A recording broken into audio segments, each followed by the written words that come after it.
প্রায় 4 বছর ধরে চলা রাশিয়া ইউক্রেন যুদ্ধ অবসানে আন্তর্জাতিক কূটনৈতিক তৎপরতা নতুন গতি পেয়েছে। সুইজারল্যান্ডের দাভোসে যুক্তরাষ্ট্রের প্রেসিডেন্ট ডোনাল্ড ট্রাম্প ও ইউক্রেনের প্রেসিডেন্ট ভলোদিমির জেলেনস্কির বৈঠকের পর প্রথমবারের মতো যুক্তরাষ্ট্র, ইউক্রেন ও রাশিয়ার কর্মকর্তাদের নিয়ে ত্রিপক্ষীয় আলোচনার আভাস মিলেছে। আকিজ নিয়ে এলো বিশ্বমানের বেবি ডায়াপার মাম্মাম, কটনে সফট ম্যাটেরিয়াল, বাবুকে দেবে র্যাশ ফ্রি সুপার কমফোর্ট।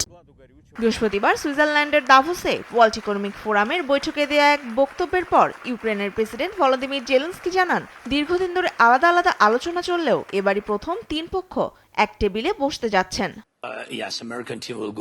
আমার মনে হয় সংযুক্ত আরব আমিরাতে প্রথম ত্রিপক্ষীয় বৈঠক হবে। এটি আগামীকাল এবং পরশু হবে। আলোচনার মাধ্যমে যুদ্ধ বন্ধের পথ খুঁজে পাবার সুযোগ তৈরি হয়েছে। দাভোসে ট্রাম্পের সঙ্গে বৈঠকে গঠনমূলক বলেও বর্ণনা করেন জেলেনস্কি। তার দাবি, ইউক্রেনের জন্য নিরাপত্তা নিশ্চয়তা সংক্রান্ত শর্তগুলো চূড়ান্ত পর্যায়ে রয়েছে এবং যুদ্ধ পরবর্তী অর্থনৈতিক কাঠামো নিয়ে একটি সমঝোতার খসড়াও প্রায় প্রস্তুত। এদিকে যুক্তরাষ্ট্রের বিশেষ দূত স্টিভ উইটকফ জানান, রাশিয়া ইউক্রেন শান্তি আলোচনায় উল্লেখযোগ্য অগ্রগতি হয়েছে। দুই পক্ষই যদি সমাধান চায় তাহলে সমঝোতায় পৌঁছানো সম্ভব বলেও উল্লেখ করেন তিনি। এদিকে শুক্রবার এক সাক্ষাৎকারে ট্রাম্প জানান, যুদ্ধ অবসানের প্রক্রিয়া চলমান রয়েছে। পুতিন ও জেলেনস্কি একটি সমঝোতার খুব কাছাকাছি রয়েছেন বলেও উল্লেখ করেন তিনি। জেলেনস্কির সঙ্গে আমার বৈঠক হয়েছে। আশা করছি তারা এবার সমঝোতায় আসতে পারবে।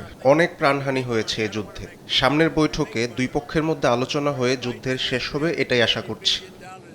তবে এ বিষয়ে আনুষ্ঠানিকভাবে কিছু জানায়নি রাশিয়া। এমনকি কূটনৈতিক তৎপরতার মধ্যেও ইউক্রেনে হামলা অব্যাহত রেখেছে দেশটি। সাম্প্রতিক হামলায় রাজধানী কিয়েভের হাজার হাজার ভবন বিদ্যুৎ ও তাপ সরবরাহহীন হয়ে পড়েছে। তীব্র শীতের মধ্যে পরিস্থিতি আরও সংকটাপন্ন হয়ে উঠছে বলে জানান ইউক্রেনীয় কর্তৃপক্ষ। তনিমা ইসলাম, নিউজ ডেস্ক, দেশ টিভি।